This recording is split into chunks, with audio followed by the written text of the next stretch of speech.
Halo sahabatku, apa kabar kalian hari ini? Semoga selalu sehat dan bahagia ya. Selamat datang kembali di channel Cerita Momo, tempat di mana emosi dan intrik beradu dalam sebuah kisah yang akan menguji batas kesabaran dan harga diri seorang wanita. Kali ini, Momo punya cerita yang bikin darah mendidih, tentang pengkhianatan yang sangat licik. Judulnya, Aku Pura-Pura Tak Tahu. Kisah ini tentang Aina, seorang istri yang diam-diam adalah developer properti rahasia, yang harus berpura-pura buta dan tuli. Kenapa? Karena suaminya, Rian, sedang sibuk mengurus surat cerai, sementara mertuanya, Bu Sekar, sudah siap mengincar rumah mewah dan seluruh harta Aina agar Rian bisa bebas menikah dengan gundiknya. Tapi mereka tidak tahu, Aina sudah selangkah di depan. Dengan dingin, ia mengamankan semua hartanya dan bersiap untuk menghancurkan mereka. Penasaran kan bagaimana cara Aina membalas dendam kepada suami dan mertua licik itu? Sebelum kita masuk ke dalam babak pertama yang menegangkan, Momo mau minta bantuan kalian. Yuk, segera like video ini, subscribe channel Cerita Momo, dan jangan lupa nyalakan lonceng notifikasinya. Dan yang paling penting, tunjukkan kehadiran kalian di kolom komentar ya. Komen nama, asal kota, dan ketik hadir. Siap merasakan setiap emosi, kemarahan, dan kemenangan Aina? Kalau begitu, mari kita mulai. Udara di rumah mewah itu terasa tebal dan dingin, jauh dari kesan hangat yang seharusnya dimiliki sebuah rumah tangga. Bagi siapapun yang melihatnya dari luar, rumah ini adalah simbol kesuksesan sempurna. Taman yang tertata apik, arsitektur modern minimalis, dan sepasang suami istri, Aina dan Rian, yang selalu tampak serasi. Namun, bagi Aina, rumah itu kini terasa seperti kotak kaca berharga yang siap pecah kapan saja. Ia adalah seorang arsitek yang bekerja di balik layar, mengelola proyek-proyek besar. Apa yang Rian dan keluarganya tahu tentang Aina hanyalah sebatas wanita yang bekerja sebagai konsultan arsitektur independen dengan penghasilan lumayan, tetapi tidak pernah mereka sangka, Aina adalah pemilik dan CEO rahasia dari sebuah developer properti raksasa yang membangun seluruh kompleks elit di mana mereka tinggal. Rahasia itu adalah benteng terakhir Aina. Dalam 3 bulan terakhir, kejanggalan demi kejanggalan mulai merayap dalam pernikahan Aina. Rian, yang dulunya perhatian, kini sering pulang larut dengan alasan pertemuan mendadak. Teleponnya selalu mode senyap, dan tatapannya seringkali kosong, menyimpan sesuatu.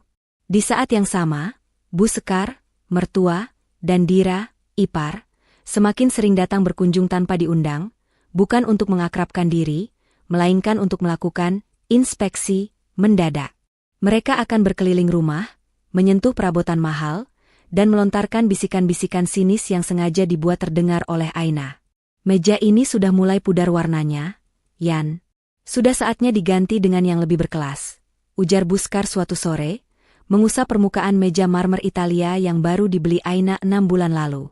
Rian hanya mengangguk setuju tanpa menatap Aina. Dira menambahkan dengan suara meremehkan, ya, namanya juga selera orang. Mungkin dia tidak tahu mana yang benar-benar berharga. Aina memilih diam, membiarkan komentar itu menguap di udara, karena ia tahu, menjawab hanya akan membuang energinya. Kesabaran Aina mulai diuji, namun ia membiarkan mereka dalam kebodohan, mengira mereka benar-benar berada di atas angin. Puncak dari keganjilan itu terjadi pada malam Jumat yang tenang. Aina tahu Rian akan menghadiri sebuah acara reuni kantor, jadi ia memutuskan untuk menyelesaikan beberapa urusan pekerjaan di studio kecilnya. Saat mencari flash drive cadangan di meja kerja Rian, mata Aina tertumbuk pada sebuah amplop coklat tipis yang terselip di bawah tumpukan majalah properti. Amplop itu bertuliskan nama sebuah kantor pengacara yang cukup ternama. Dengan tangan sedikit bergetar, Aina menarik amplop itu. Di dalamnya, ada beberapa lembar dokumen tebal yang membuat dunia Aina runtuh seketika.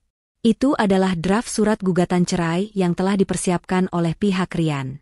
Isinya menusuk jantung Aina lebih tajam daripada pisau. Dalam dokumen itu, Rian menuntut hak asuh penuh atas aset yang ia anggap harta bersama, termasuk rumah mewah yang sedang mereka tinggali, sejumlah besar investasi, dan yang paling kejam, ia menuntut Aina agar memberikan dukungan finansial, karena Aina dianggap memiliki penghasilan yang lebih stabil. Aina terpaku, membaca setiap kalimat tuntutan yang ditulis dengan bahasa hukum yang dingin. Rian tidak hanya ingin berpisah, ia ingin Aina jatuh miskin. Ia ingin membuang Aina dan mengambil segalanya. Tapi, yang membuat perut Aina mual adalah satu paragraf yang tertulis jelas. Rian menuntut hak atas rumah mewah itu dan sejumlah aset agar ia dapat memulai hidup baru dengan pasangan yang lebih pantas dan dapat mendukung karirnya. Siapa? Pasangan yang lebih pantas. Itu? Aina mengambil napas dalam-dalam, berusaha menenangkan badai yang bergejolak di dadanya. Ia kembali menggeledah meja itu. Tidak butuh waktu lama baginya untuk menemukan ponsel cadangan Rian, sebuah ponsel murah yang selama ini ia anggap sebagai telepon kerja biasa. Setelah memasukkan sandi yang ternyata sangat mudah, tanggal ulang tahun Rian, Aina membuka aplikasi pesan. Di sana, Aina menemukan serangkaian pesan yang menguatkan semua kecurigaannya. Pesan-pesan itu dikirim ke sebuah kontak bernama Mama Sekar Hati Merah 2. Aina mulai membaca percakapan antara Rian dan Bu Sekar. Rian, semua sudah beres. MA. Surat cerai sebentar lagi final. Aina bahkan tidak curiga. Dia masih sibuk dengan kertas-kertas arsiteknya yang tidak penting. Bu Sekar, bagus, Yan. Pastikan rumah itu, dan semua sertifikat investasi di Bank X, jatuh ke tanganmu. Kita butuh modal besar untuk modal nikahmu dengan Selfie. Pokoknya, rumah mewah itu harus jadi milikmu. Aina hanya konsultan rendahan, dia tidak akan mampu melawan pengacara kita. Rian, tenang, MA. Dia bahkan tidak tahu kalau rumah ini, meskipun atas nama dia, sebetulnya bisa kita klaim sebagai harta Gonogini. Setelah beres, kita usir dia. Selfie akan senang tinggal di sini. Lebih cocok daripada istri manja itu. Selfie. Itulah nama gundik Rian yang kini memiliki ambisi untuk menggantikan posisi Aina.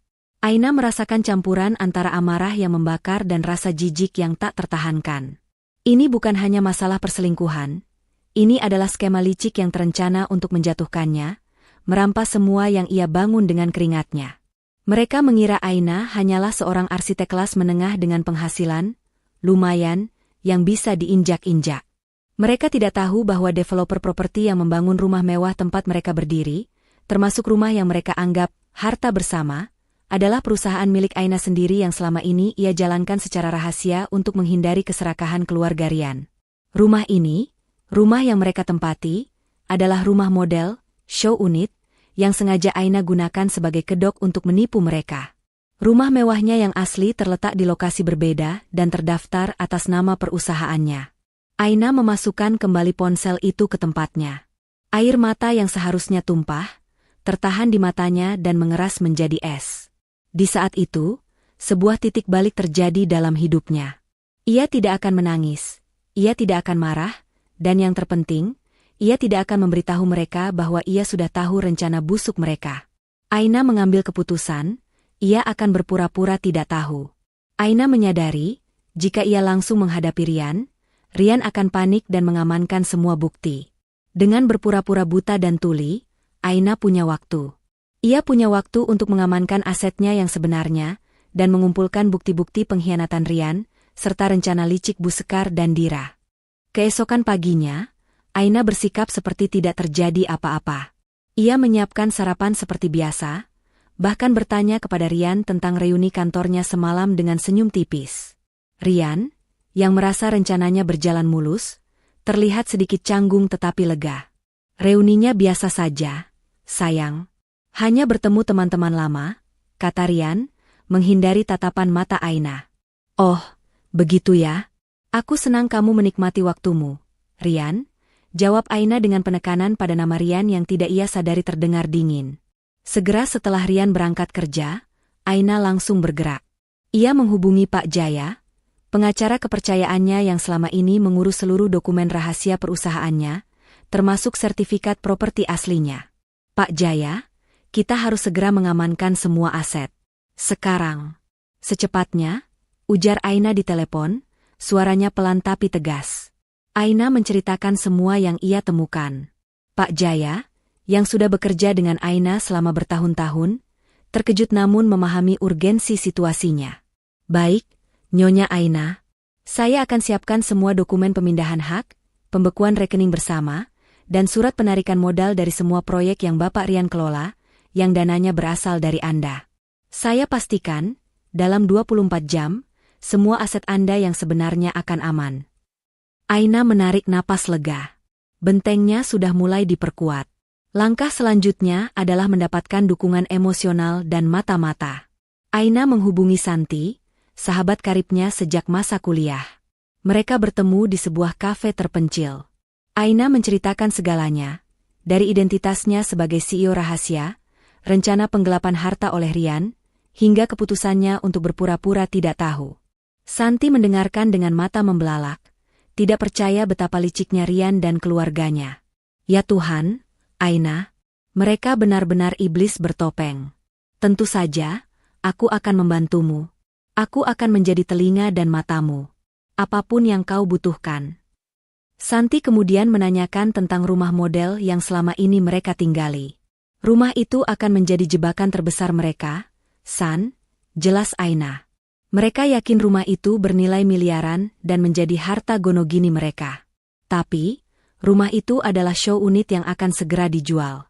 Begitu gugatan cerai masuk dan mereka mengklaimnya, aku akan tunjukkan surat perjanjian bahwa rumah itu aset perusahaan yang harus segera dikosongkan. Aku akan biarkan mereka berebut rumah kosong. Malam itu, Aina pulang dengan kepala tegak.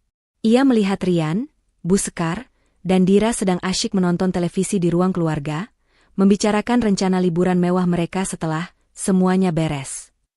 Aina masuk ke kamar, tersenyum kecil pada dirinya sendiri, dan berbisik dalam hati.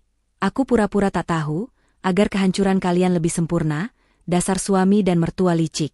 Keesokan harinya, seolah ada kesepakatan diam-diam di alam semesta, ketenangan palsu di rumah itu hilang.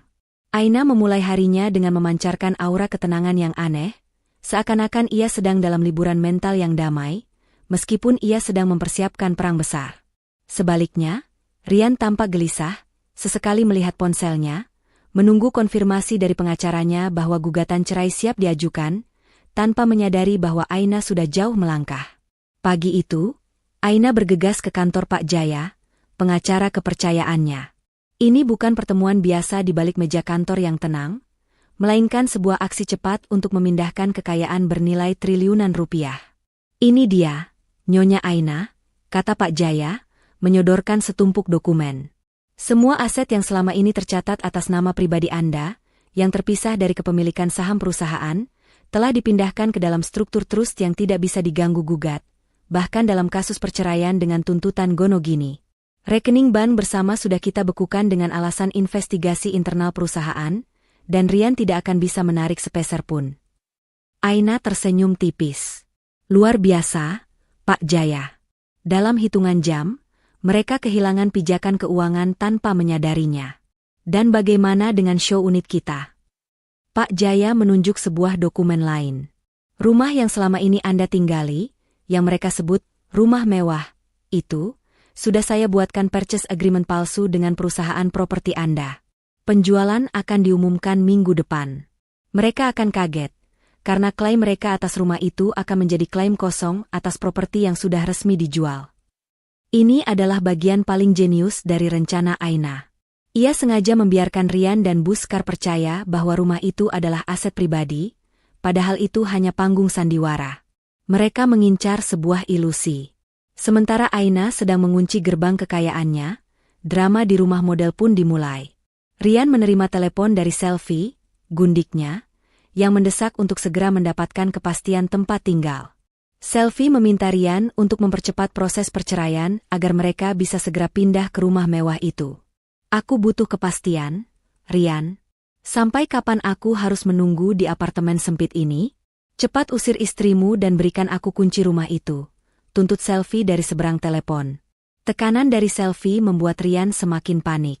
Ia langsung menemui ibunya, Bu Sekar, yang sedang mengukur-ukur karpet di ruang tamu, membayangkan perabotan barunya. Selfie mendesak. Kita harus segera menjual rumah yang satunya, kata Rian dengan nada cemas, merujuk pada sebuah aset investasi kecil Aina yang memang atas nama bersama. Tunggu dulu, Rian. Kenapa terburu-buru menjual yang kecil?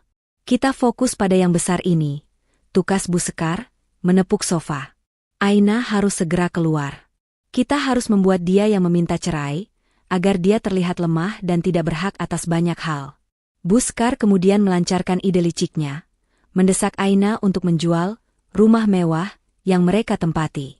Tujuannya bukan untuk menjualnya, melainkan untuk melihat reaksi Aina dan mengukur seberapa besar perlawanannya. Jika Aina menolak, mereka akan menggunakan itu sebagai alasan pertengkaran besar dan menuduh Aina serakah. Sore harinya, saat makan malam, Buskar melancarkan aksinya. Dira, ipar, yang juga hadir, ikut menjadi provokator. Aina, ibu dengar dari Rian, kondisi pasar properti sedang bagus sekali. Nak, mulai Buskar dengan senyum manis yang membuat Aina merinding. Aina mengangkat alisnya, berpura-pura tidak tertarik. Oh ya, Bu, saya kira begitu. Sudah ada beberapa penawaran tinggi untuk beberapa proyek di selatan. Bukan itu, Nak.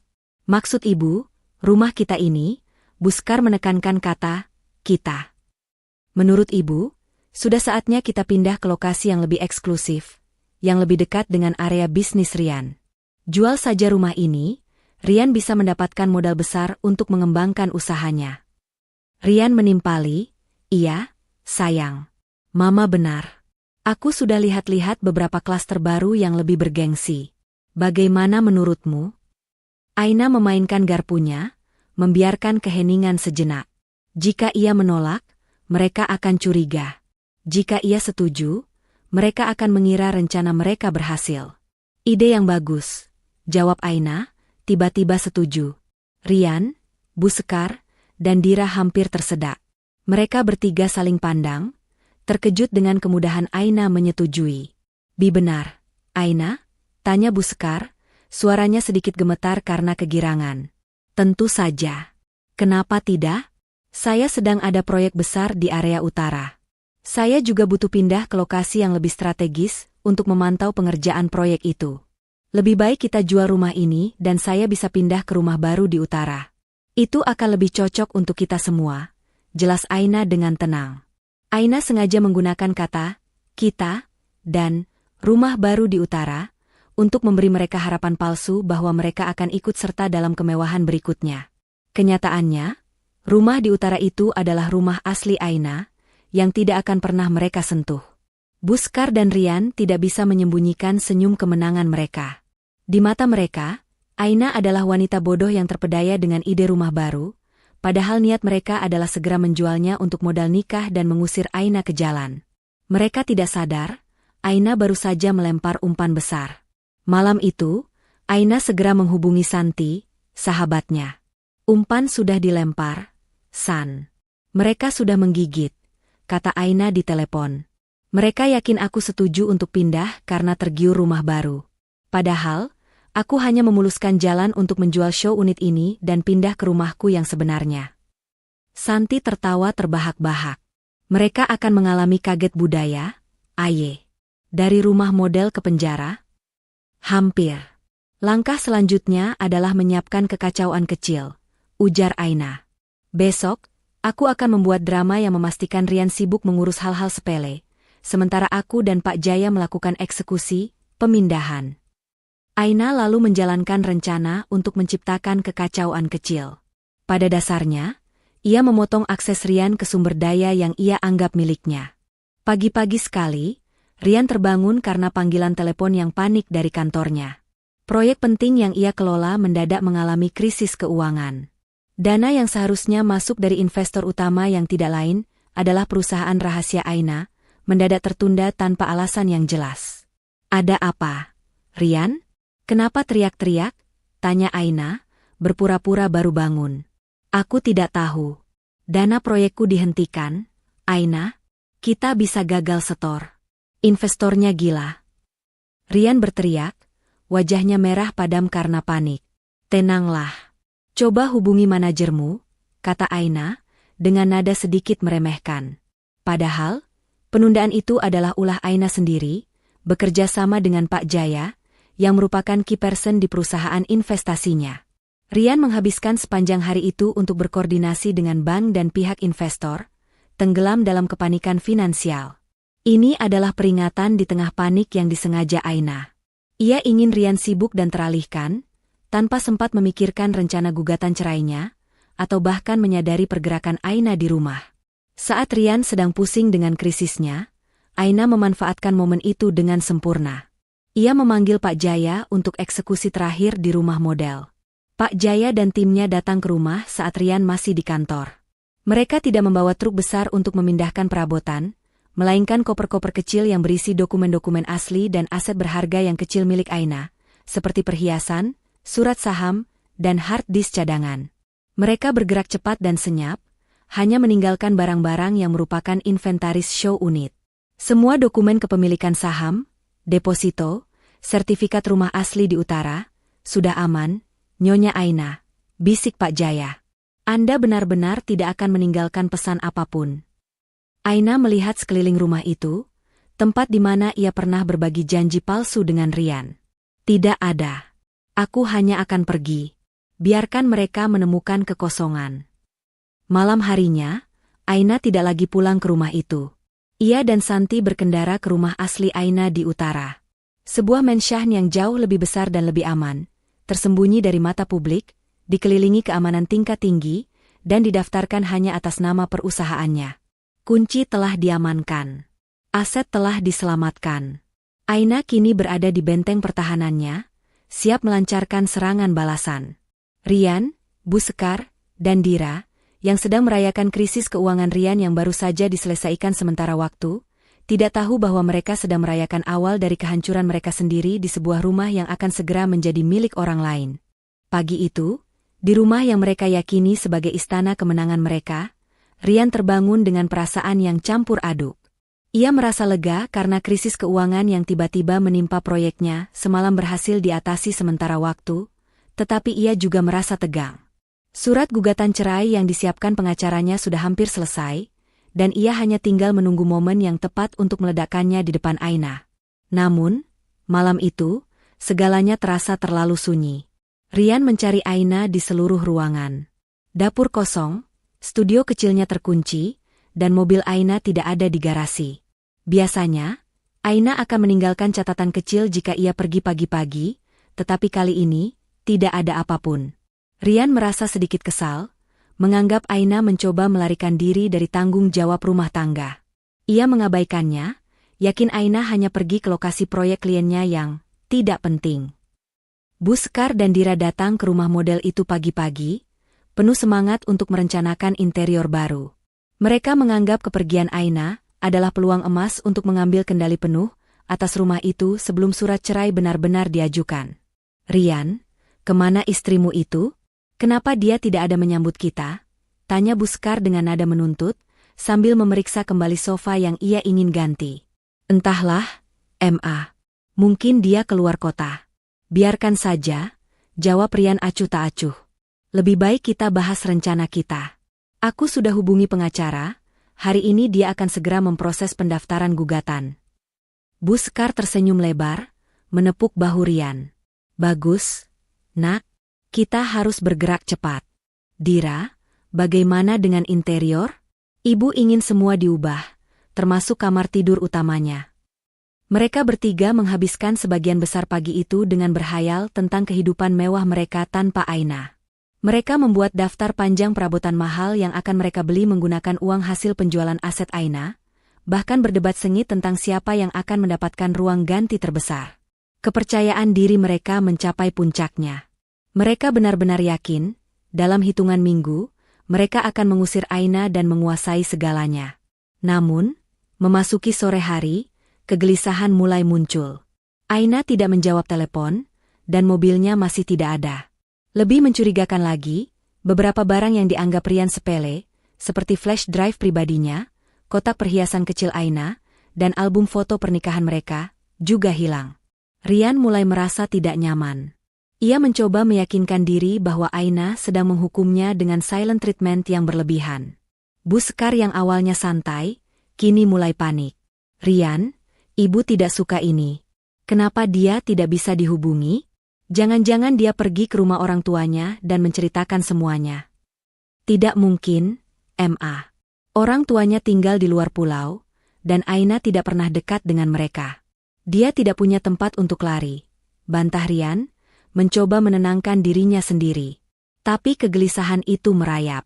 Ia kembali teringat akan krisis keuangan di proyeknya. Apakah ini ada hubungannya? Di saat yang sama, Pak Jaya mengirimkan sebuah email kepada Rian, sebuah pemberitahuan formal dari perusahaan investasi yang mendanai proyek Rian. Isi email itu adalah penarikan penuh modal investasi yang diberikan kepada Rian, dengan alasan pelanggaran klausul etika dan manajemen risiko. Penarikan itu harus dieksekusi dalam 48 jam. Ini bukan lagi krisis kecil, ini adalah ancaman kebangkrutan total. Rian jatuh terduduk di lantai kantornya yang mewah. Matanya membelalak membaca nominal dana yang ditarik. Angka itu jauh melebihi kemampuan perusahaannya untuk menutupinya. Ia segera menelepon Bu Sekar dengan suara tercekat. "Ma, gawat, dananya ditarik semua. Kita bangkrut, Ma. Perusahaanku hancur." Bu Sekar dan Dira segera bergegas kembali ke kantor Rian. Malam itu menjadi malam terpanik bagi mereka. Mereka mencoba menelepon Pak Jaya, tetapi Pak Jaya, sebagai representasi dari perusahaan investasi, hanya menjawab dingin bahwa ini adalah keputusan final Dewan Direksi. Mereka tidak tahu, Dewan Direksi itu adalah Aina sendiri. Hanya ada satu jalan, Rian, ujar Bu Sekar dengan mata liar. Kita harus segera mengajukan gugatan cerai sekarang juga. Kita tuntut rumah itu dan semua asetnya. Begitu rumah itu di bawah nama kita bisa menjualnya untuk menutup kerugian ini dan tetap untung. Ide ini diterima dengan bulat oleh ketiganya. Ini adalah malam eksekusi rencana mereka yang sebenarnya. Merebut harta Aina untuk menyelamatkan diri mereka sendiri. Mereka buru-buru menghubungi pengacara mereka untuk segera memproses pendaftaran gugatan cerai ke pengadilan. Sementara Rian dan keluarganya sibuk di kantor pengacara, Aina justru sedang menikmati ketenangan yang absolut di rumah asli di utara.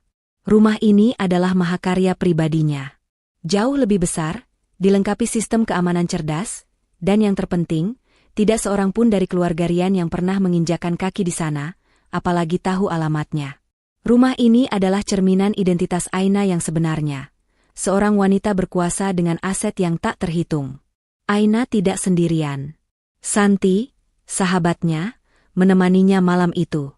"Bagaimana perasaanmu, Aye? Kau baru saja membuat mantan suamimu bangkrut total dan meninggalkannya tanpa mengucapkan sepatah kata pun," tanya Santi, menyerahkan secangkir teh kepada Aina. Aina tersenyum, senyum yang bukan lagi senyum istri yang lembut, melainkan senyum seorang CEO yang baru saja menutup kesepakatan bernilai triliunan. "Aku merasa bebas, San. Rasa bersalah sudah lama mati, digantikan oleh rasa keadilan. Mereka ingin aku hancur dan miskin. Aku hanya memberikan mereka kehancuran yang setimpal." Malam itu, Aina dan Santi memantau pergerakan Rian melalui berita internal perusahaan dan Pak Jaya. Aina tahu, Rian pasti sedang kalang kabut mengajukan gugatan cerai. "Pak Jaya, pastikan gugatan cerai darinya tercatat. Setelah itu, segera daftarkan gugatan cerai dari pihak kita, dengan klaim perselingkuhan, niat jahat, dan penuntutan aset palsu," perintah Aina melalui telepon. Aina ingin Rian yang mengajukan gugatan lebih dulu, agar ia yakin bahwa Rianlah yang memulai kehancuran ini. Tapi Aina akan membalikkan fakta itu. Ia akan mengajukan gugatan balik yang jauh lebih kuat, menuntut Rian dan keluarganya, bukan hanya soal perceraian, tapi juga perbuatan melawan hukum. Menjelang tengah malam, Rian kembali ke rumah model itu dalam keadaan mabuk dan frustrasi, diikuti Bu Sekar dan Dira. Pengacara mereka berhasil mengajukan gugatan cerai dengan tuntutan pembagian harta yang ambisius. "Kita akan mendapatkan rumah ini, Ma. Kita akan menguasai semua hartanya," teriak Rian, mencoba meyakinkan dirinya sendiri di tengah keputusasaan. Bu Sekar menenangkan Rian. "Tentu saja, Nak. Kita hanya perlu memenangkan sidang pertama. Setelah itu, kita jual rumahnya. Dan wanita itu, dia tidak akan punya apa-apa." Mereka pergi tidur dengan mimpi buruk tentang kebangkrutan dan harapan palsu akan kekayaan Aina. Pagi buta, ketika Rian baru saja terlelap, pintu rumah itu digedor dengan keras. Rian membuka pintu dengan wajah kesal, melihat dua orang pria berseragam properti berdiri di depan pintu. "Maaf, Tuan. Kami dari manajemen properti," kata salah satu pria itu. "Kami datang untuk melakukan pengosongan unit." Rumah ini sudah resmi dijual hari ini, dan unit ini harus dikosongkan sebelum tengah hari. Rian terkejut. Apa maksudmu? Rumah dijual? Ini rumahku. Ini harta Gonogini. Istriku, Aina, sudah setuju untuk menjualnya dan kami akan pindah. Maaf, Tuan, potong pria itu dengan sopan. Rumah ini adalah show unit yang dimiliki oleh PT Properti Abadi. Kami memiliki surat perjanjian jual beli yang ditandatangani kemarin, dan Ibu Aina sudah mengetahui hal ini sejak lama. Beliau hanya menggunakannya sebagai tempat tinggal sementara. Keterkejutan Bu Sekar, yang ikut terbangun, dan Dira, yang mengintip dari balik pintu, tidak bisa disembunyikan. Wajah mereka pucat pasi. Rumah yang mereka incar, rumah yang mereka yakini sebagai aset bernilai miliaran milik Aina, ternyata hanyalah rumah model yang disewakan, atau lebih tepatnya, yang akan segera diserahkan ke pembeli yang sah. Rian merebut surat itu dan melihat tanda tangan di bagian bawahnya. Betul, semua dokumen itu sah. Bu Sekar meratap, Dira mulai menangis histeris. Mereka baru menyadari, Aina tidak hanya pergi, Aina sudah merampas tempat tinggal mereka. Rian segera menelepon Aina. Telepon itu berdering, dan Aina menjawabnya. Aina, apa-apaan ini? Kenapa kau jual rumahnya? Kau bilang kita akan pindah ke rumah baru di utara. Teriak Rian, suaranya dipenuhi amarah dan keputusasaan. Di seberang telepon, Aina tertawa kecil. Tawa yang dingin dan penuh kemenangan. Aku pura-pura tak tahu, Rian. Aku pura-pura tak tahu kau mengurus surat cerai. Aku pura-pura tak tahu kau dan ibumu mengincar rumah mewah itu, kata Aina, suaranya tenang. Tapi rumah ini, Rian, tidak pernah menjadi milikku, apalagi milikmu. Itu adalah aset perusahaan. Selamat menikmati rumah baru, karena setelah ini, yang tersisa untuk kalian hanyalah kekosongan. Aina segera menutup telepon, meninggalkan Rian, Bu Sekar, dan Dira dalam keheningan yang mematikan di rumah yang kini bukan lagi milik mereka. Pagi itu, mereka kehilangan rumah, modal, dan harapan.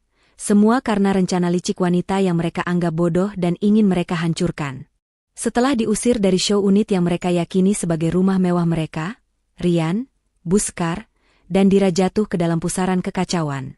Mereka terpaksa menginap di sebuah hotel pinggiran kota yang harganya mencekik. Sementara semua rekening bank bersama telah dibekukan, dan dana proyek Rian ditarik habis. Mereka tidak punya lagi uang tunai yang signifikan, dan kartu kredit mereka, yang selama ini dibayar oleh dana perusahaan Aina, tanpa mereka sadari, kini ditolak. Kepanikan mereka beralih menjadi amarah yang membabi buta terhadap Aina. Mereka yakin Aina menyembunyikan uang tunai di suatu tempat, dan mereka harus segera memenangkan gugatan cerai untuk memaksa Aina membuka semua aset. Mereka menghubungi pengacara mereka, Pak Adnan, dengan nada yang menuntut. Anda harus pastikan, Pak Adnan, gugatan kami didaftarkan segera. Kami menuntut rumah itu, semua investasi, dan tunjangan. Wanita itu mencoba membuat kami miskin, teriak Bu Sekar di telepon, dengan Dira yang terus merengek di sebelahnya.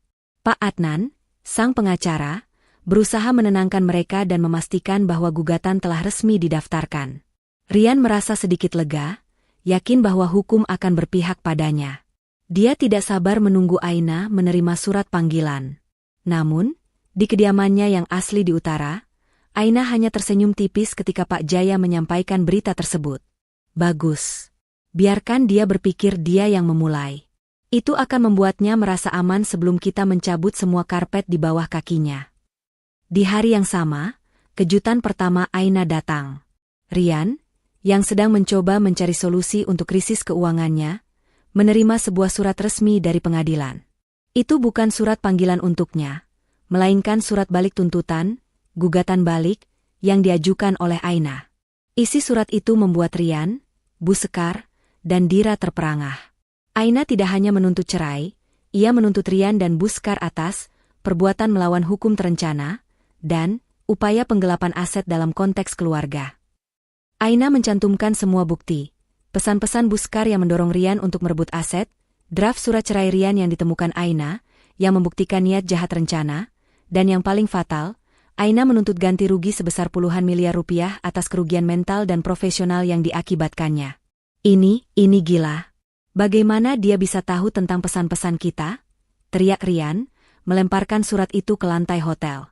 Dia pasti menyadapmu, Rian. Dasar wanita licik. Bu Sekar ikut histeris. Mereka tidak menyadari, Aina tidak perlu menyadap. Ia hanya perlu melihat ponsel cadangan yang Rian tinggalkan di meja kerja.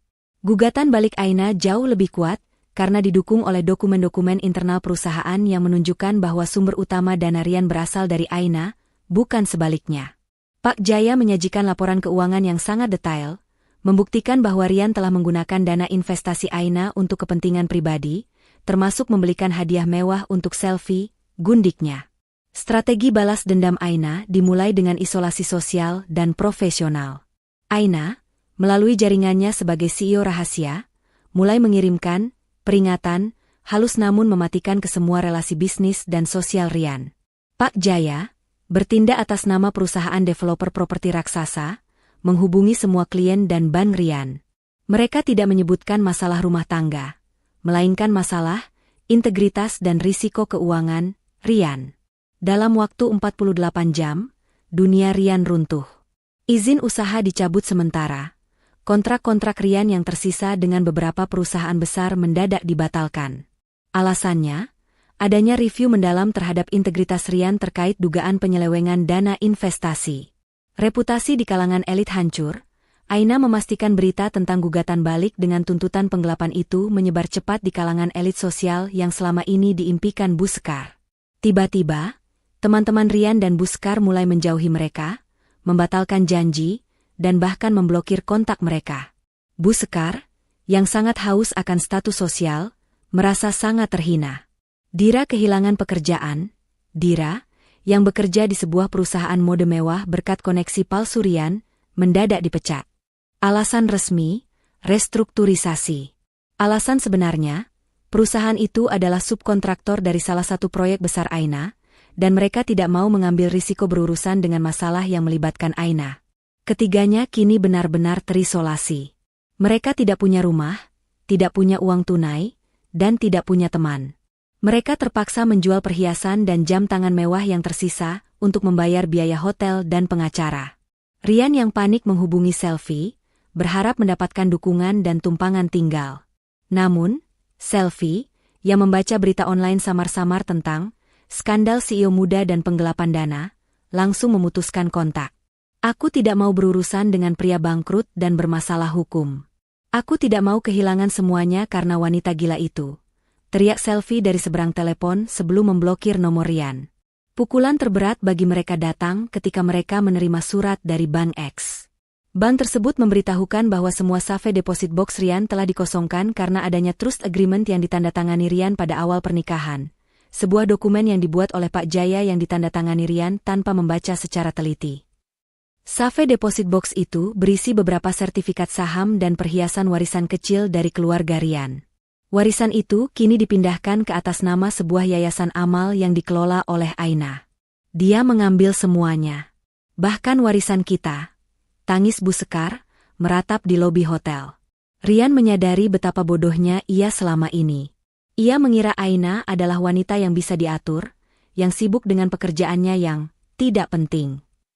Ia tidak pernah menyangka bahwa pekerjaan tidak penting Aina adalah mengelola kerajaan bisnis yang menjangkau seluruh kota. Aina tidak hanya pura-pura tak tahu, dia pura-pura lemah. Di mansion mewahnya, Aina, ditemani Santi, sedang meninjau laporan harian tentang kekacauan yang diciptakannya. Mereka sudah benar-benar terjebak, aye. Mereka terisolasi. Rian bahkan tidak bisa mendapatkan pinjaman dari bank manapun. Selvi sudah meninggalkannya. Apa langkah selanjutnya? Tanya Santi. Langkah selanjutnya adalah memastikan mereka datang ke sidang perdana dalam keadaan paling lemah dan rentan. Jawab Aina, matanya tajam. Aku sudah menyiapkan satu kejutan lagi, San. Sebuah drama kecil yang akan membuat mereka memohon simpati di depan hakim, padahal mereka pantas mendapatkan lebih dari ini. Aina tahu, rasa sakit yang paling dalam bagi Rian, Bu Sekar, dan Dira bukanlah kehilangan uang, melainkan kehilangan status dan kenyamanan hidup. Dan Aina baru saja merampasnya. Strategi balas dendam telah berjalan sempurna, mengisolasi mereka dari segala bentuk dukungan, membuat mereka benar-benar sendirian sebelum pertarungan hukum dimulai. Keterpurukan telah mencapai puncaknya bagi Rian, Bu Sekar, dan Dira. Mereka kini bukan hanya bangkrut dan tanpa rumah, tetapi juga telah diisolasi dari setiap koneksi yang pernah mereka banggakan. Sidang cerai yang mereka ajukan sendiri kini berbalik menjadi bumerang, dengan Aina menuntut ganti rugi puluhan miliar. Hotel murah yang mereka tempati sudah terasa seperti penjara, dan tekanan dari Pak Adnan, pengacara mereka, yang terus menanyakan biaya di muka, semakin mencekik. Dalam kondisi terdesak, naluri licik Bu Sekar kembali bangkit. Ia tahu, di mata hukum, mereka sudah kalah. Satu-satunya kartu yang bisa mereka mainkan adalah simpati. Kita harus memancing rasa kasihan, Rian. Kita tidak punya uang, tapi kita masih punya wajah, ujar Bu Sekar kepada Rian, yang sedang menatap kosong ke layar ponsel yang mati. Jika kita tidak bisa mengalahkan Aina di pengadilan, kita harus mengalahkannya di mata publik dan hakim. Rian, yang pikirannya sudah terlalu lelah untuk berpikir strategis, hanya bertanya, bagaimana, Ma? Semua orang sudah menjauhi kita. Kita buat sebuah drama kecelakaan, Nak, bisik Bu Sekar dengan mata berbinar licik. Kau harus terlihat sebagai korban yang sedang sakit parah, terluka, dan tak berdaya. Jika Aina melihatmu dalam keadaan menyedihkan, mungkin rasa ibanya akan muncul. Atau setidaknya, hakim akan melihat kita sebagai pihak yang rentan dan mempertimbangkan untuk mengurangi tuntutan gila Aina. Dira, yang selama ini hanya mengeluh, mendadak bersemangat. Ide bagus, Ma. Kita akan berfoto di ranjang rumah sakit. Kita kirim ke beberapa media gosip. Pasti Aina akan panik. Rian awalnya ragu. Ia tidak ingin mempertaruhkan martabatnya lebih jauh. Namun, Bu Sekar terus mendesak, mengingatkannya bahwa ini adalah satu-satunya jalan untuk mendapatkan uang tunai dari Aina, setidaknya sebagai biaya pengobatan. Setelah berdebat panjang, Rian yang putus asa akhirnya menyerah pada ide gila ibunya. Mereka menyusun rencana. Rian akan berpura-pura jatuh dari tangga darurat di hotel dan menderita luka dalam serius, yang memerlukan perawatan intensif di rumah sakit. Keesokan harinya, drama itu pun dimulai. Rian mengerang kesakitan setelah Bu Sekar melumuri wajahnya dengan sedikit darah palsu. Mereka segera membawa Rian ke rumah sakit umum terdekat, bukan rumah sakit elit yang biasa mereka kunjungi, karena mereka tidak mampu membayarnya, dan membuat keributan besar di UGD, melebih-lebihkan keparahan kondisi Rian. Bu Sekar dengan sigap mulai memainkan peran sebagai ibu yang terluka. Ia menelepon beberapa kenalannya yang bekerja di media gosip, membocorkan cerita dramatis tentang mantan CEO yang hancur setelah dicampakkan istri serakahnya, dan jatuh sakit parah karena tekanan mental. Dira mengambil foto-foto Rian yang terbaring lemah dengan perban di kepala, lalu membagikannya di media sosial dengan caption penuh kepiluan. Berita tentang kecelakaan Rian menyebar cepat di kalangan sosialita. Sesuai harapan Bu Sekar, gelombang kecil simpati mulai muncul dari beberapa orang yang tidak tahu duduk perkaranya, mengkritik Aina yang dianggap kejam. Berita itu sampai ke telinga Aina melalui Santi. Santi langsung panik. Aye, kau lihat ini? Mereka membuat drama. Mereka ingin kau terlihat jahat. Bagaimana jika hakim melihat ini dan berpihak pada mereka? Aina, yang sedang memeriksa desain proyek terbarunya, hanya melihat foto Rian sekilas di layar ponsel Santi. Ia tertawa kecil, tawa yang dingin dan penuh perhitungan. Drama murahan, komentar Aina, tanpa sedikit pun rasa iba di matanya. Mereka bermain api.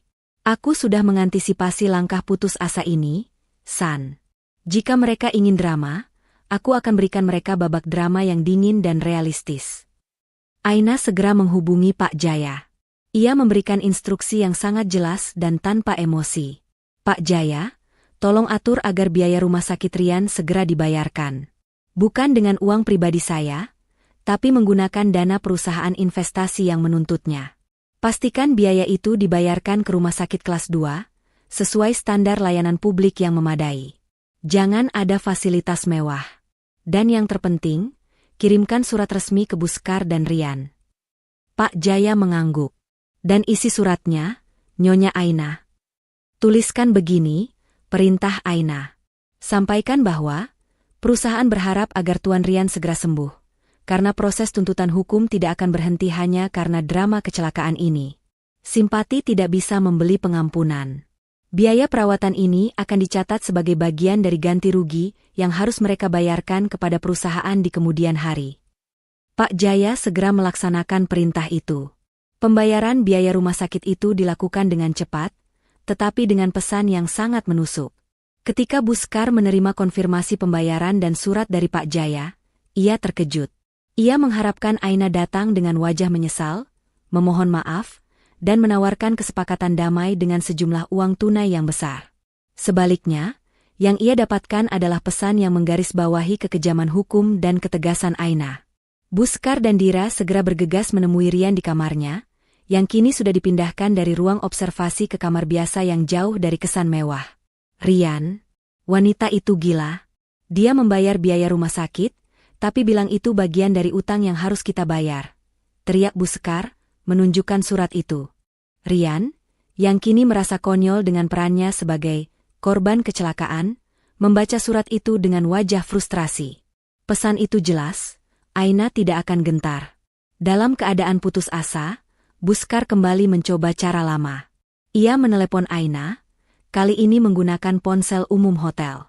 Aina mengangkat telepon itu. Suaranya terdengar profesional dan dingin, seperti seorang eksekutif yang menjawab panggilan bisnis. Halo? Aina, ini ibumu. Rian sakit parah. Nak, dia di rumah sakit. Kau tidak punya hati nurani? Ratap Buskar, suaranya dibuat serak penuh penderitaan. Buskar, jawab Aina, tanpa emosi. Saya sudah mengetahui kondisi Tuan Rian. Biaya rumah sakit sudah diurus oleh tim pengacara saya. Itu sudah lebih dari cukup. Cukup? Kau suaminya. Kau harus datang. Kau harus membatalkan gugatanmu dan tunjukkan rasa belas kasihan. Buskar mendesak. Terdengar jeda panjang dari seberang telepon. Lalu, Aina berujar dengan suara setenang air yang mematikan. Maaf, Buskar. Simpati saya sudah lama mati. Tepat di hari saya menemukan rencana Anda dan Rian untuk merebut semua harta saya dan membuat saya miskin, ujar Aina. Saya hanya akan datang ke rumah sakit jika Tuan Rian sudah siap menandatangani semua dokumen pengakuan perselingkuhan dan penipuan. Jika tidak, urusan hukum tetap berjalan, dan simpati tidak bisa dibeli dengan drama murahan. Aina menutup telepon. Buskar menjatuhkan telepon itu, menyadari bahwa taktik drama kecelakaan ini tidak hanya gagal total, tetapi malah membuat posisi mereka semakin terpojok. Mereka tidak hanya gagal mendapatkan simpati, mereka kini berutang biaya rumah sakit kepada perusahaan yang sama yang menuntut mereka. Di saat yang sama, Pak Bimo, pengacara Aina, menyebarkan kabar ke media yang sebelumnya dimanfaatkan Buskar. Ia merilis pernyataan pers singkat yang membalikkan narasi. Klien kami menunjukkan belas kasih dengan menanggung biaya medis. Namun beliau menekankan bahwa upaya hukum untuk menuntut keadilan tidak akan terhalang oleh keadaan pribadi. Publik pun terbagi. Beberapa masih bersimpati pada Rian, tetapi mayoritas mulai mencium bau busuk dalam kisah itu. Aina, melalui tindakan dingin dan terukurnya, berhasil membuktikan bahwa ia tidak kejam, melainkan hanya berprinsip. Rian, Buskar, dan Dira kini benar-benar terjebak dalam lubang yang mereka gali sendiri. Mereka kembali ke hotel dengan tubuh lelah dan hati hancur, menunggu surat panggilan sidang yang akan menjadi babak paling menentukan dari kehancuran mereka. Di tengah kegelapan yang menyelimuti kehidupan Rian, Buskar, dan Dira, hari sidang perdana semakin dekat. Mereka terpaksa pindah dari hotel ke sebuah kontrakan kecil, menjual sisa-sisa perhiasan Dira hanya untuk membayar biaya sewa dan menalangi biaya Pak Adnan, pengacara mereka. Rian menjadi sangat rentan. Rasa amarahnya bercampur dengan ketakutan luar biasa, karena ancaman tuntutan ganti rugi puluhan miliar dari Aina.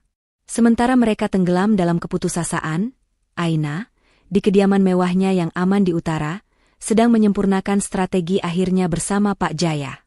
Ini bukan lagi tentang sekadar memenangkan gugatan cerai, melainkan tentang menghancurkan kredibilitas Rian dan keluarganya di hadapan hukum dan publik. Pak Jaya, kita harus memastikan hakim melihat gambaran besarnya. Ini bukan hanya perceraian, ini adalah konspirasi penggelapan, ujar Aina, meninjau tumpukan berkas yang menjulang tinggi di mejanya.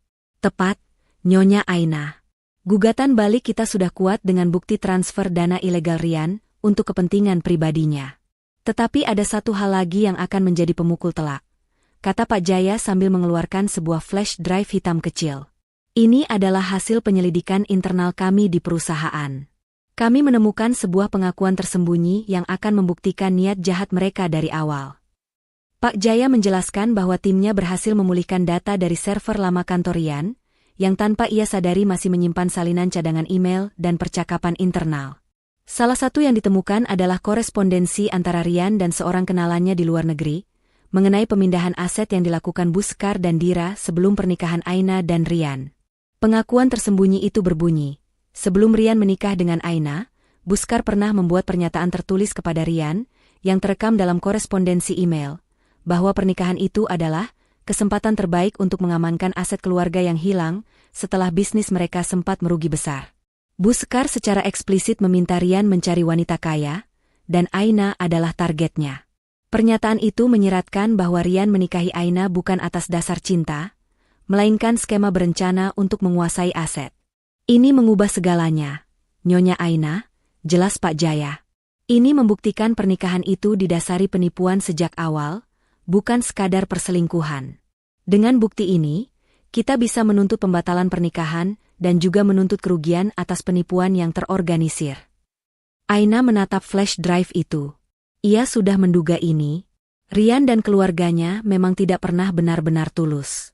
Kebenaran yang selama ini tersembunyi kini berada di tangannya. Sebuah bukti yang akan membuat Rian dan Buskar benar-benar tidak bisa berkelit. Sementara Aina sedang memegang kunci kemenangan, Rian, Buskar, dan Dira sedang berjuang dengan kelemahan fatal mereka sendiri, kebohongan tentang rumah mewah. Mereka mengadakan pertemuan tegang dengan Pak Adnan di sebuah kedai kopi. Pak Adnan, Anda harus fokus pada rumah mewah itu. Rumah itu pasti harta gono gini. Kami butuh uang dari penjualan rumah itu, desak Buskar. Maafkan saya, Buskar, tapi tim pengacara Aina sudah menyajikan bukti yang sangat kuat bahwa rumah itu adalah show unit perusahaan properti raksasa. Mereka memiliki surat perjanjian jual beli yang sah, jelas Pak Adnan, terlihat frustrasi. Klaim kita atas rumah itu nol. Bahkan, kita bisa dituntut karena menempati properti perusahaan tanpa hak. Rian, akhirnya menyadari kebodohannya, menunduk malu. Dia menipu kita, MA. Dia membuat kita percaya itu rumahnya. Padahal itu hanya panggung sandiwara. Dira menambahkan, dan sekarang, kita tidak punya apa-apa. Kami tidak bisa melawan dia. Dia terlalu kuat. Kelemahan fatal mereka yang lain adalah Rian sudah terlalu banyak berbohong. Saat Rian mencoba mempersiapkan kesaksiannya, ia tersendat. Ia terbiasa berbohong kepada Aina dan ibunya, hingga ia tidak lagi tahu mana kebenaran yang bisa ia pertahankan di pengadilan. Pak Adnan akhirnya menyarankan strategi terakhir. Menyerang integritas Aina dengan menuduhnya melakukan penyadapan ilegal untuk mendapatkan pesan-pesan Rian, dan mengklaim Aina adalah istri yang dingin dan manipulatif. Ini adalah satu-satunya celah yang mereka miliki. Malam sebelum sidang, Aina menyempatkan diri bertemu dengan Santi. Aina memberikan senyum tenang, bukan senyum bahagia, melainkan senyum puas karena keadilan akan segera ditegakkan. Besok adalah hari di mana kebenaran akan muncul. San. Aku tidak akan membiarkan mereka lolos, hanya dengan kehilangan uang.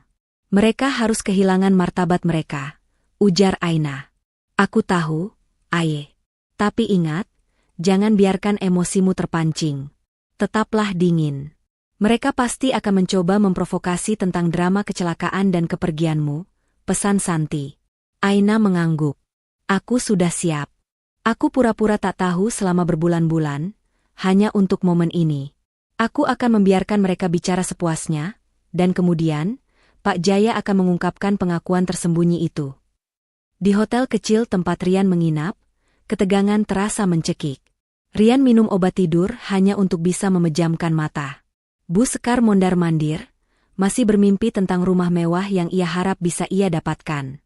Mereka sama sekali tidak tahu bahwa di tangan Aina, bukan hanya sertifikat rumah yang sudah teramankan, melainkan juga bukti penipuan terencana yang akan menghancurkan mereka hingga ke akar-akarnya.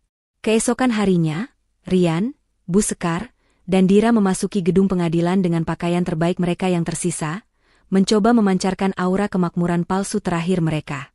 Mereka siap bertarung. Namun, mereka tidak sadar, mereka sudah memasuki arena yang telah disiapkan Aina untuk menghancurkan mereka. Ruang sidang utama di pengadilan agama dipenuhi oleh ketegangan yang menyesakkan. Ini bukan hanya sidang perceraian, melainkan sebuah pertunjukan hukum yang menarik perhatian banyak pihak. Di satu sisi, ada Rian, Bu Sekar, dan Dira, yang tampak pucat dan mengenakan pakaian terbaik yang tersisa, berusaha keras memancarkan martabat yang sudah lama hilang. Mereka ditemani oleh Pak Adnan, pengacara mereka, yang terlihat gelisah. Di sisi lain, Aina duduk tegak dan tenang, memancarkan aura seorang CEO yang sedang menghadiri rapat Dewan Direksi, ditemani oleh Pak Jaya, yang memegang tas berisi semua amunisi kemenangan mereka. Sidang dimulai dengan Rian dan Pak Adnan melancarkan serangan, seperti yang telah mereka rencanakan. Pak Adnan mencoba menjelek-jelekan Aina, menuduhnya sebagai istri yang dingin, manipulatif, dan bahkan menuduh Aina melakukan penyadapan ilegal untuk mendapatkan bukti perselingkuhan Rian.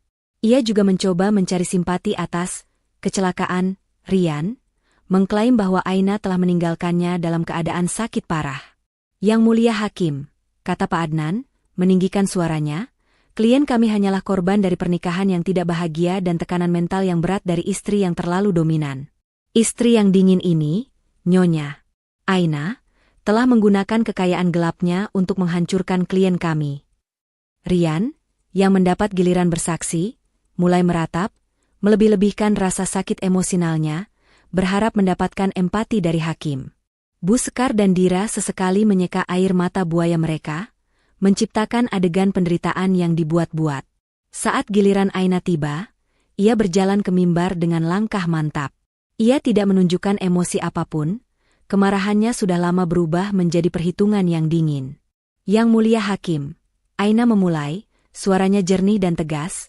Semua tuduhan tentang kekejaman dan penyadapan yang dilontarkan pihak penggugat adalah upaya terakhir untuk memutarbalikkan fakta.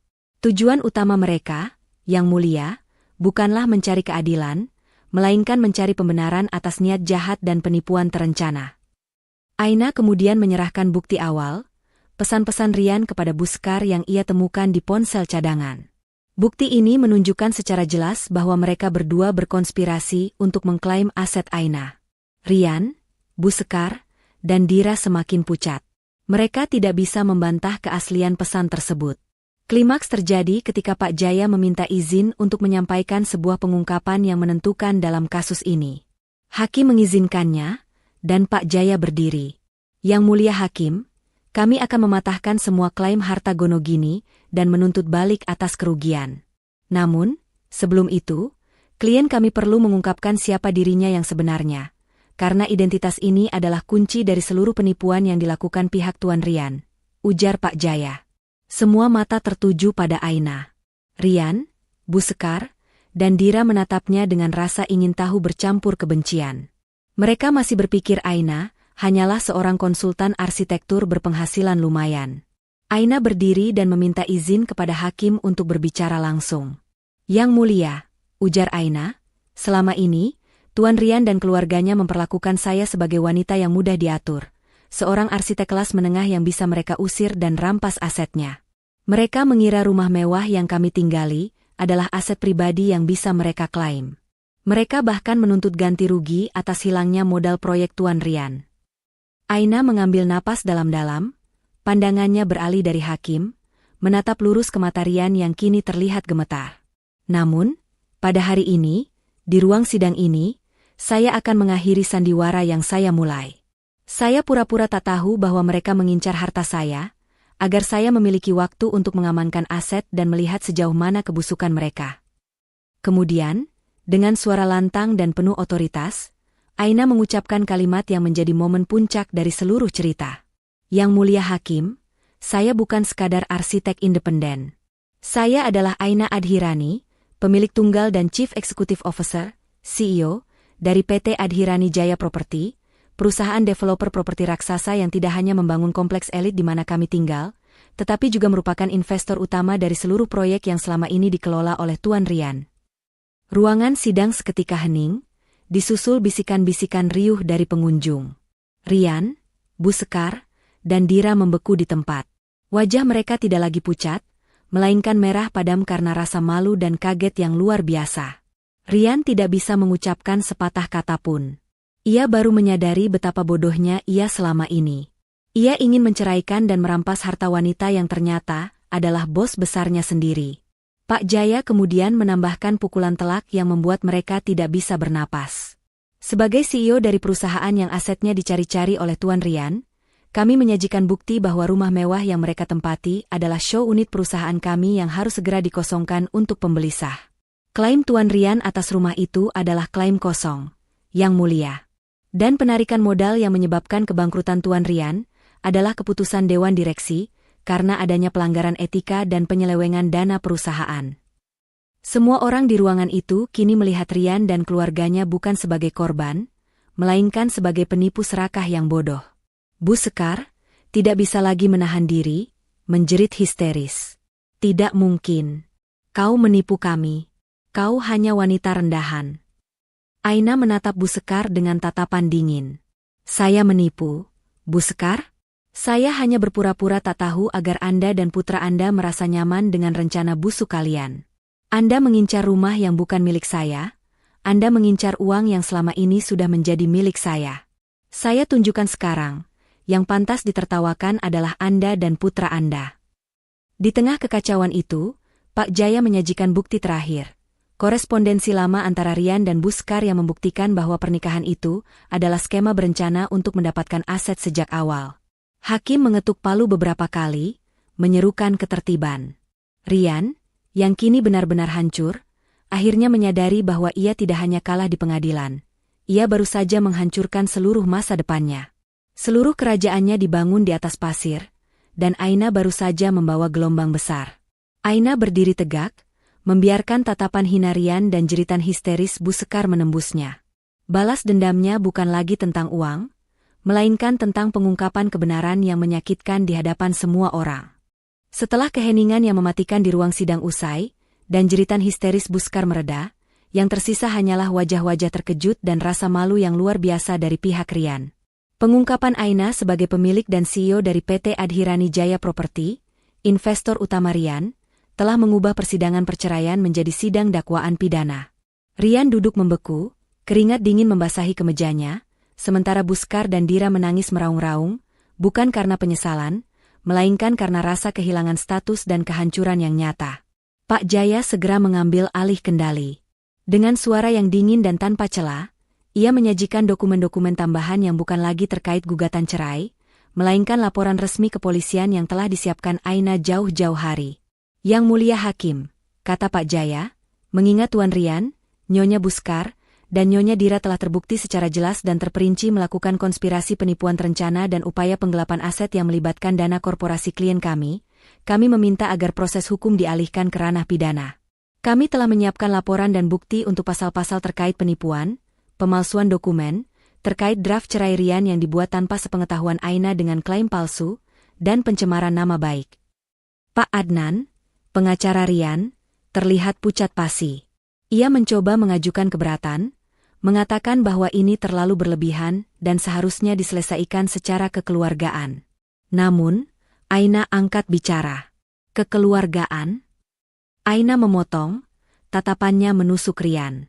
Kekeluargaan sudah mati saat Anda berkonspirasi dengan ibu dan saudara perempuan Anda untuk membuat saya bangkrut dan hidup di jalan, Tuan Rian. Saya pura-pura tak tahu selama ini, hanya untuk memastikan saya memiliki bukti yang cukup untuk membongkar kejahatan terorganisir kalian. Hakim, setelah meninjau bukti-bukti baru yang sangat memberatkan, termasuk korespondensi lama antara Rian dan Bu Sekar mengenai niat pernikahan mereka, mengangguk berat. Mengingat adanya bukti kuat yang mengindikasikan adanya pelanggaran hukum yang lebih serius, pengadilan memutuskan untuk mengesahkan perceraian Nyonya Aina dan Tuan Rian, serta segera menyerahkan kasus dugaan penipuan dan penggelapan ini kepada pihak berwenang untuk penyelidikan lebih lanjut.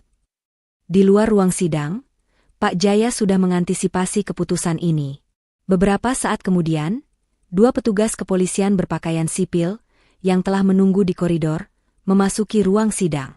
Melihat kehadiran polisi, kepanikan total melanda Rian dan Bu Sekar.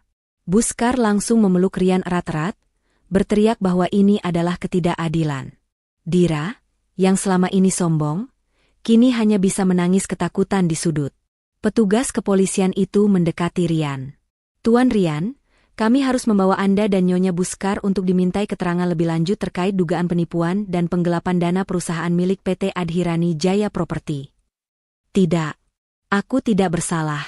Aina yang gila. Dia yang membuat semua ini," teriak Rian, mencoba berontak. Saat Rian didorong keluar ruangan, langkahnya terhenti di depan Aina. Ia menatap mantan istrinya itu dengan penuh kebencian dan penyesalan yang mendalam. "Aina, kau tidak bisa melakukan ini padaku. Aku suamimu." Rian memohon, suaranya kini pecah. Aina membalas tatapannya dengan wajah yang tak tergerak. "Mantan suamiku. Dan ya, aku bisa. Aku sudah mengamankan semua hartaku. Sekarang, giliranmu mengamankan diri di dalam sel. Kau, ibumu, dan adikmu ingin aku hancur. Aku hanya memenuhi keinginan itu, tapi dengan peran yang terbalik. Dasar suami dan mertua licik." Rian dan Buskar dibawa keluar ruangan. Pemandangan Rian yang terhuyung-huyung dengan borgol di pergelangan tangannya, disaksikan oleh mata-mata media yang telah diundang oleh Santi, menjadi berita utama. Foto-foto dan video penahanan mereka menyebar cepat, menghancurkan sisa-sisa reputasi yang mereka miliki. Dira, yang tidak ditahan tetapi menjadi saksi kunci, juga tidak luput dari hukuman.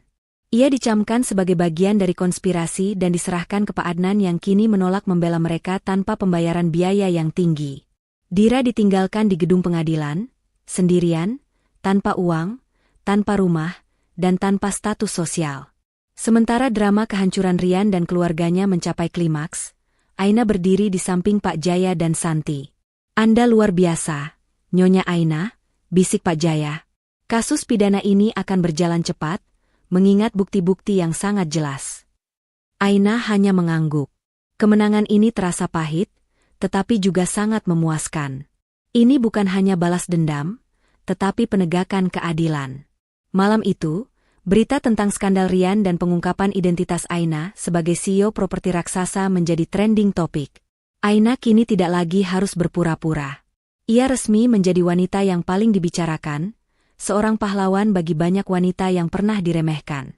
Di sel tahanan, Rian dan Buskar akhirnya menyadari betapa bodohnya mereka. Mereka tidak hanya kehilangan segalanya, mereka juga mempertaruhkan kebebasan mereka demi merebut rumah yang bahkan bukan milik Aina. Tuntutan hukum yang dingin telah mengakhiri babak kekuasaan licik mereka, membuka jalan bagi Aina untuk memulai babak baru hidupnya yang bebas dan berkuasa. Setelah badai pengungkapan dan penahanan berlalu, kehidupan Aina memasuki babak ketenangan yang sejati, di mana ia tidak lagi harus mengenakan topeng. Di mansion mewahnya di utara, Aina menjalani kehidupan yang ia ciptakan sendiri, penuh kemewahan, otoritas, dan kebebasan mutlak. Identitasnya sebagai CEO PT Adhirani Jaya Property kini menjadi berita utama di majalah bisnis, menjadikannya ikon bagi wanita yang berani melawan penindasan dalam rumah tangga. Fokus Aina bergeser sepenuhnya ke perusahaannya. Dengan bantuan Pak Jaya dan Santi, ia meluncurkan proyek-proyek ambisius yang selama ini tertunda karena drama rumah tangga. Ia tidak hanya sukses secara finansial, tetapi juga menemukan kepuasan profesional yang jauh lebih dalam. Ia mendapatkan kesempatan kedua dalam hidupnya, kesempatan untuk benar-benar menjadi dirinya sendiri, tanpa rasa takut dihakimi atau dirampas. Di tengah kesibukan profesionalnya, Aina memastikan bahwa proses hukum terhadap Rian dan Buskar berjalan lancar. Hasil penyelidikan polisi semakin menguatkan bukti yang disajikan Pak Jaya. Pengakuan tersembunyi Buskar mengenai skema penipuan terencana untuk mendapatkan aset Aina sejak awal pernikahan menjadi kunci utama. Setelah proses yang singkat namun teliti, Rian dan Buskar dinyatakan bersalah atas beberapa pasal, termasuk penipuan, penggelapan dana korporasi, dan perbuatan melawan hukum. Hukuman yang dijatuhkan cukup berat, tidak hanya berupa kurungan penjara, tetapi juga kewajiban membayar ganti rugi kepada PT Adhirani Jaya Property, perusahaan Aina, senilai puluhan miliar, yang sesuai dengan tuntutan awal Aina. Di balik jeruji, Rian dan Buskar tidak lagi menyandang nama-nama terhormat. Mereka adalah narapidana biasa.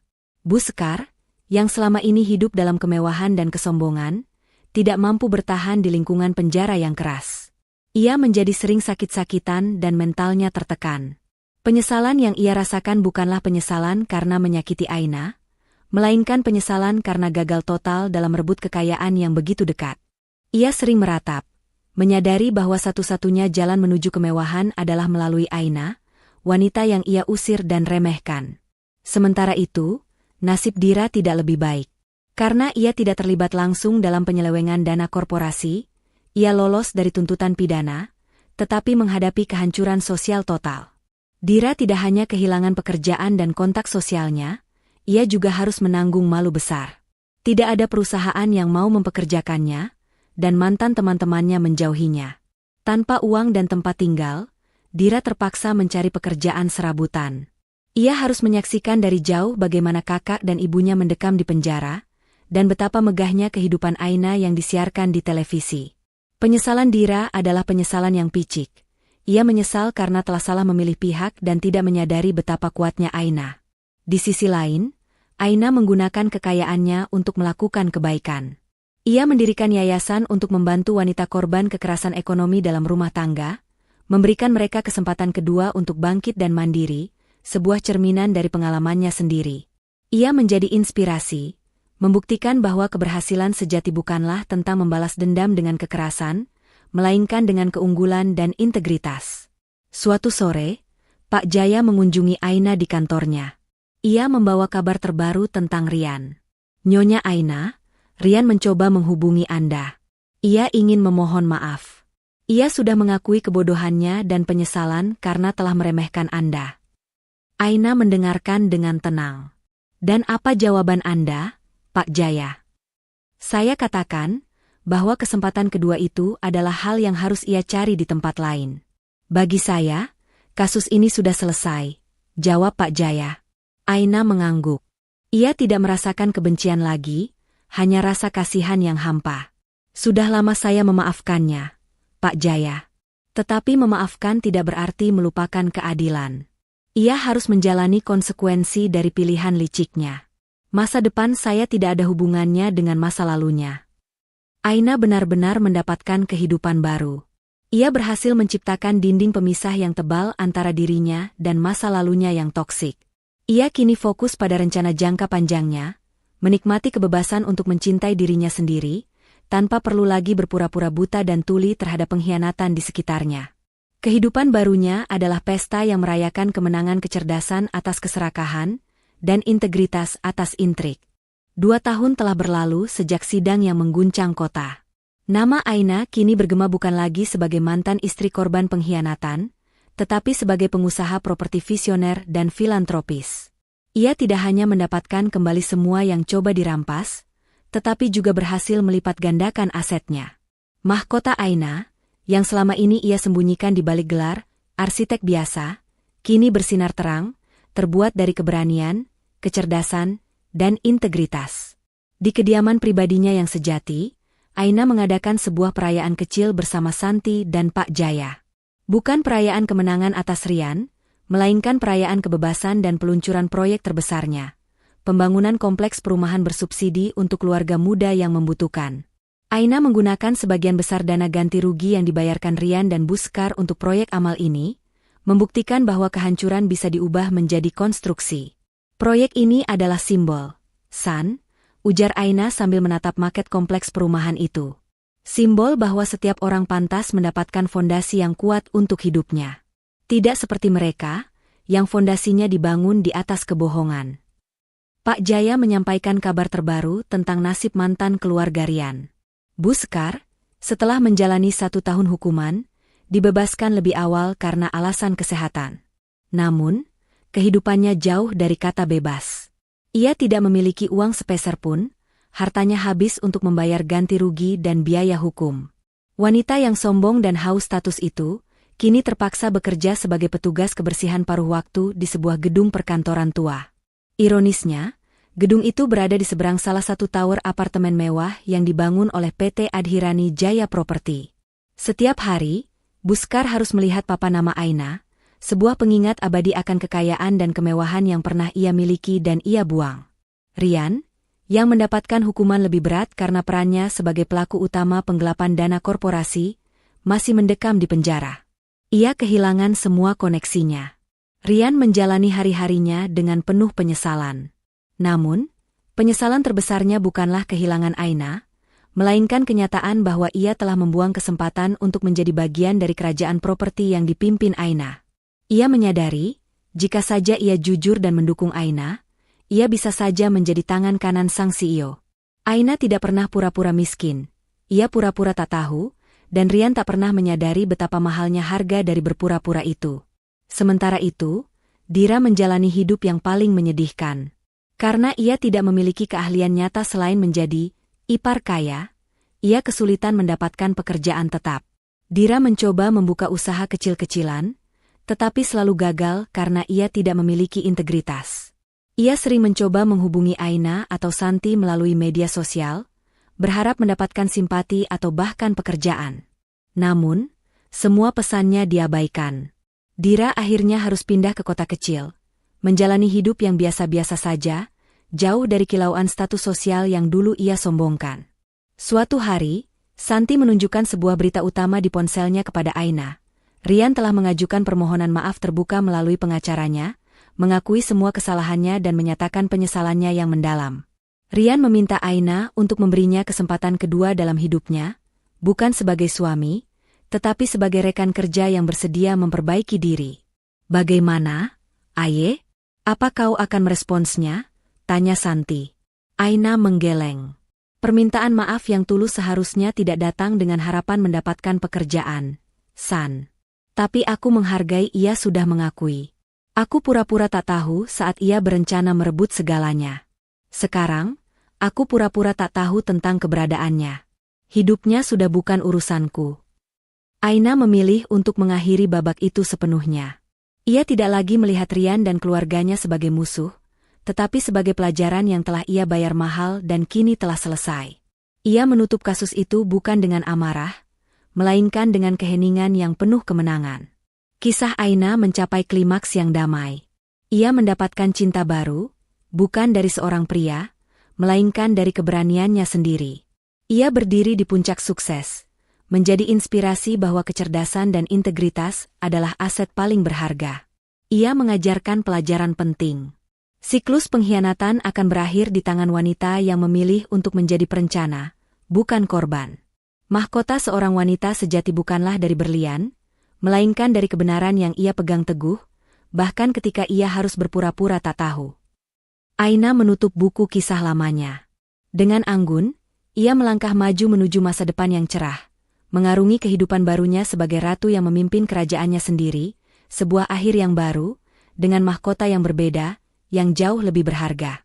Jangan pernah meremehkan seorang wanita yang memilih diam.